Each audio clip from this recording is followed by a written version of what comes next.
e non sitios pequenos como Xermán, en sitios grandes.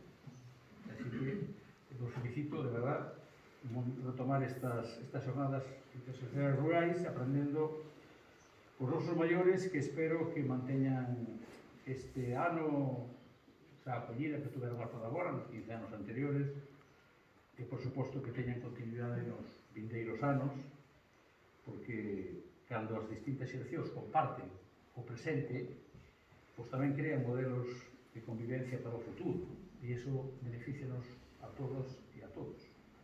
Eu, se circunstancias o permiten, e me invitan, volverei en vindeiros anos. Así que depende xa de todos ustedes e da situación que habrá. Non vai a ser que deixe a casa o presidente, entón non veio único como viño como veciño, non?